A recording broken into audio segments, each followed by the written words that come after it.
Добрый день, это новости 24, в студии Ася Добриева и коротко о главном.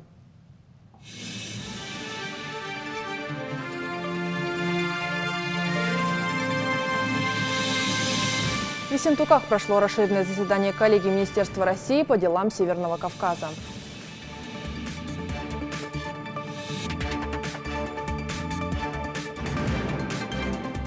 «23 учебных класса, большой актовый и спортивные залы. В Нестеровской идет строительство новой школы на 540 мест.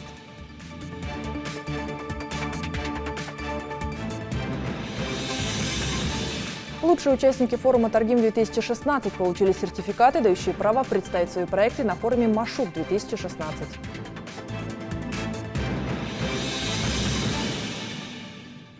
В Ессентуках прошло расширенное заседание коллегии Министерства Российской Федерации по делам Северного Кавказа. В нем приняли участие заместитель председателя правительства России Александр Хлопонин, министр России по делам Северного Кавказа Лев Кузнецов, представители Совета Федерации Федерального собрания России, Государственной Думы, органов исполнительной власти и аппарата полномочного представителя президента России в СКФО, а также главы субъектов Северного Кавказа.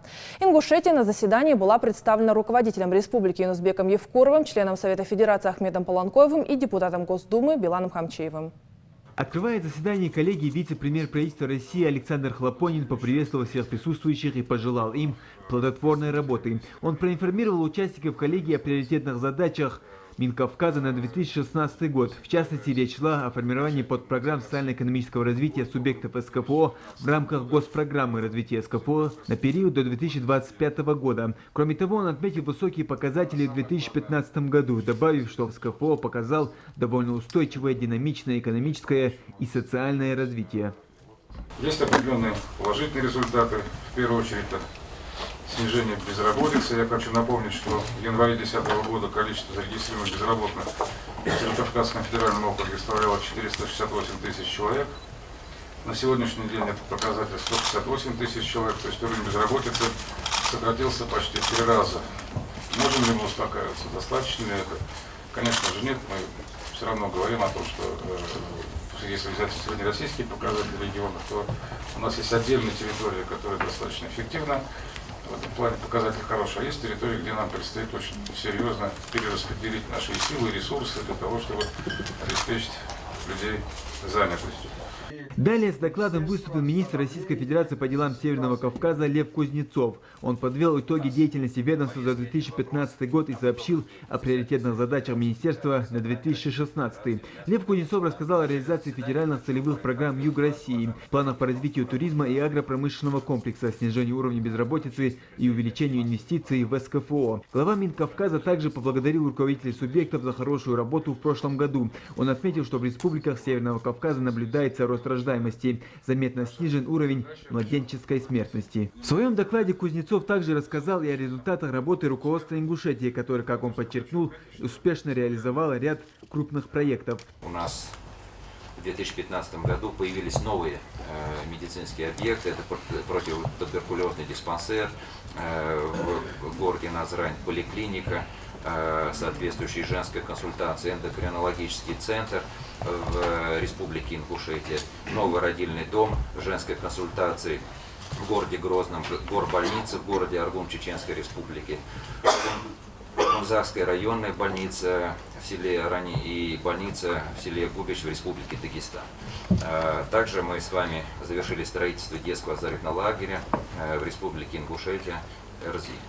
И я еще раз подчеркну, вот именно такой согласованной политикой, когда появляются новые объекты, а мы знаем, что в этом году у нас должно появиться еще очень качественные социально знаковые объекты, перинатальные центры в ряде субъектов Северокавказского федерального округа. Это статистика, я имею в виду в целом, у нас будет также сохраняться, а по младенческой смертности мы будем приближаться к среднероссийским показателям. Далее поднимался вопрос жилищного обустройства граждан, проживающих в зонах оползневой опасности. На территории СКФО в результате оползней повреждено около 2000 домов. Так, с целью переселения граждан из оползневой зоны Малгобекского района в рамках федеральной программы социально-экономического развития Республики Ингушетия возведены 32 жилых многоквартирных дома общей площадью около 100 тысяч квадратных метров. Это позволило переселить около 900 семей. В настоящее время необходимо дополнительное финансирование на строительство жилых домов второй очереди очереди, что позволит переселить около 700 семей. Частично решены вопросы и жилищно-коммунального хозяйства, и вопрос связан с водой, газопроводами и сетями теплоснабжения.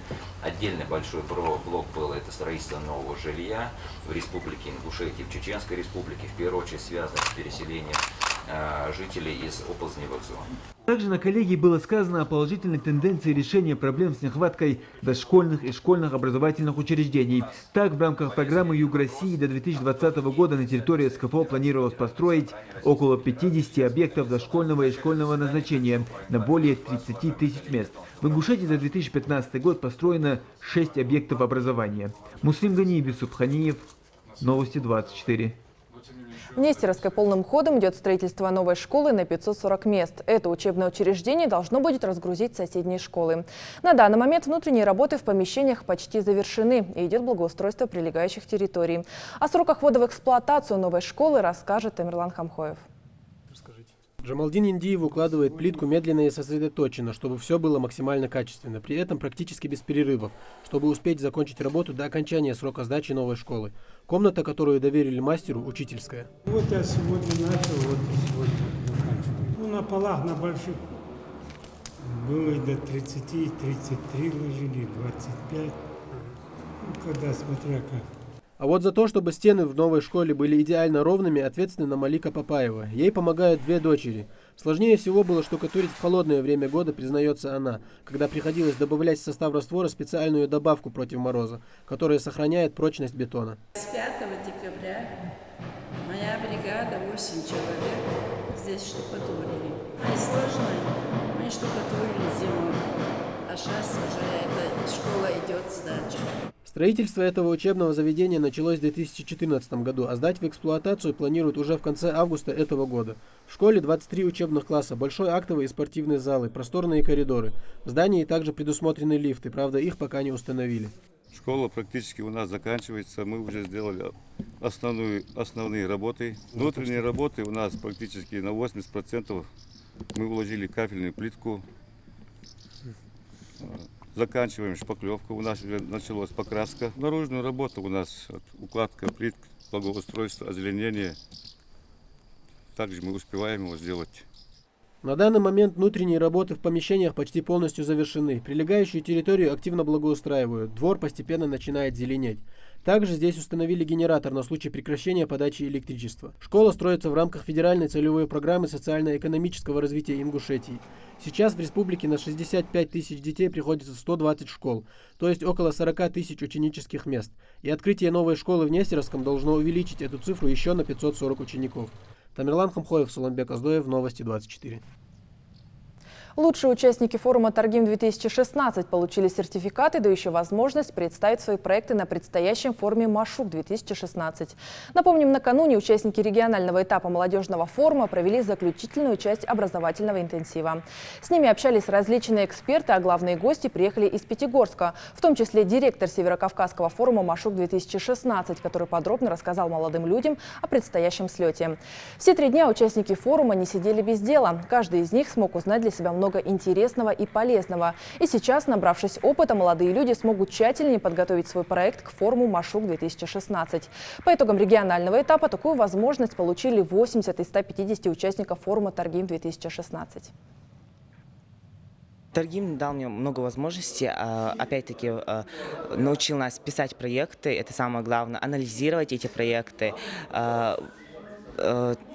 Сначала подводили их к жестокой критике, но потом, опять-таки, нас настраивали для того, чтобы, когда мы пойдем на форум Машук, для того, чтобы нам там было легче, для того, чтобы мы могли доказать жюри, что у нас есть готовые проекты, чтобы мы смогли его защитить там. В этом году Республика Ингушетия является единственным субъектом СКФО, который провел региональный этап форума Машука. Ребята были отобраны очень жесточайшим образом, то есть самые лучшие, которые уже нам предоставляли заранее свои проекты. Были эксперты с Федерального агентства по делам молодежи, со всей России, 5 ведущих экспертов. Также на форум посетил директор Северокавказского форума Машук Головин Георгий. Работа шла активно, у них была очень насыщенная программа, то есть мы уделили максимум времени на образование, на развитие ребят и минимум на досуг.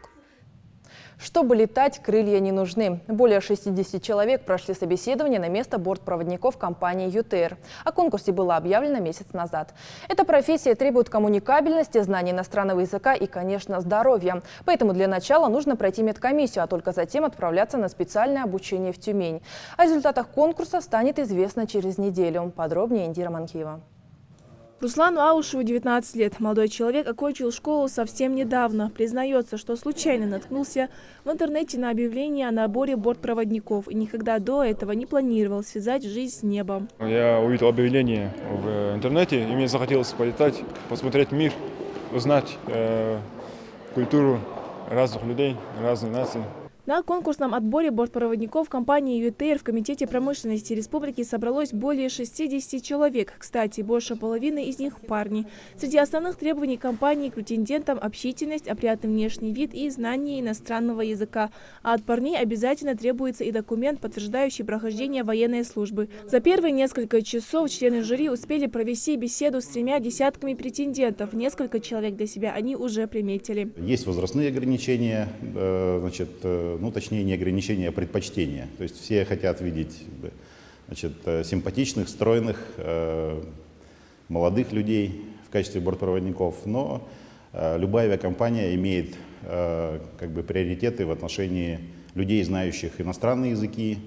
Мы отдаем предпочтение людям, которые закончили медицинские учебные заведения, то есть для того, чтобы они были способны оказать квалифицированную медицинскую помощь. О наборе бортпроводников было объявлено несколько месяцев назад. После встречи главы республики с президентом авиакомпании «Мартиросов» Андреем Дмитриевичем было достигнута договоренность, что авиакомпания ЮТР, вылетающая рейс Москва-Ингушетия, Ингушетия-Москва, будут обслуживать бортпроводники наших ребят. Из них будут отбираться 20 человек, лучшие из лучших, которые владеют русским языком, английским, приоритет и здоровье. За этот период в Комитет промышленности поступило 100 анкет. Правда, многие впоследствии передумывали. В основном из-за специфики работы, которая идет вразрез с привычным ингушу укладом жизни. Ведь бортпроводник может неделями не появляться дома. В данном случае они будут летать по направлениям, то есть по маршрутным картам, которые они будут получать. То есть это может быть и в том числе и по сторону Ингушетии, в сторону Сургута, Питера, то есть разные направления. То есть в этом направлении могут быть просто путешественником даже. О результатах отбора каждого из кандидатов в индивидуальном порядке оповестят через неделю. Те, кто все же прошли, будут готовиться к медицинскому обследованию. И только после положительных результатов отправятся на обучение в Тюмень. Индира Манкиева, Рамзан Зурабов. Новости 24. Это были все новости к этому часу. А в 16:00 смотрите следующий выпуск новостей. Всего доброго.